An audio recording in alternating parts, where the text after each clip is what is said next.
ఏది అయినా ట్రై చెయ్యి ఆచి చికెన్ మసాలా. ఆచి చికెన్ మసాలా. వైసీపీ సీనియర్ నేత అంబటి రాంబాబు కుటుంబ సభ్యులను మాజీ మంత్రి ఆదిమూలపు సురేష్ పరామర్శించారు. కూటమి పాలనలో ప్రశ్నించే గొంతును నొక్కే ప్రయత్నం జరుగుతుందని, ప్రజల పక్షాన గలం వినిపించే గొంతు నొక్కడం సిగ్గుచేటని విమర్శించారు.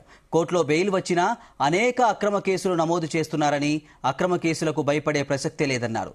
కడిగిన ముత్యం మాదిరిగా అంబటి రాంబాబు త్వరలోనే బయటకు వస్తారన్నారు.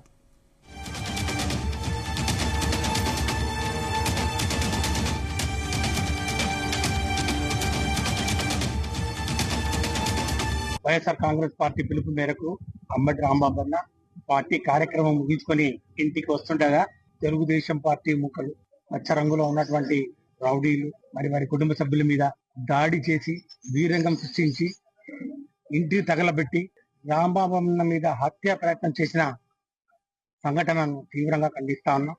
ప్రజాస్వామ్యవాదులు ఎవరు కూడా హర్షించరు. ఈ తెలుగుదేశం పార్టీ కూటమి ప్రభుత్వం, ఆ ప్రభుత్వం చేస్తున్నటువంటి అరాచకాలు, అటవిక పాలన మీద, హింస రాజకీయాల మీద గళ్ళమెత్తిన ఎవరినైనా సరే మేము వదిలిపెట్టాం.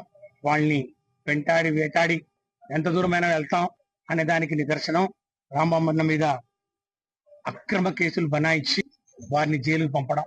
ఈరోజు కోర్టులు కూడా ఇది అక్రమం, ఇది ఏ చట్టం ప్రకారం మీరు చేస్తా ఉన్నారు, ఆయన చేసిన తప్పేంటి అని చెప్పి ప్రశ్నించి ఆయనకు బెయిల్ ఇస్తా ఉంటే, బెయిల్ ఇచ్చిన కొద్దీ మళ్ళీ కొత్త కేసులు వేస్తా ఉన్నాం. కక్ష సాధింపు చర్యలకు పాల్పడే ప్రయత్నం చేస్తే ఈ రోజు మేము ఒకటే చెప్తా ఉన్నాం, ఎవరు కూడా రాంబాబు అన్న చూపించినటువంటి బాటలోనే మేము పోతాం తప్ప భయపడేది లేదు అని చెప్పి కూడా సందర్భంగా నేను మనవి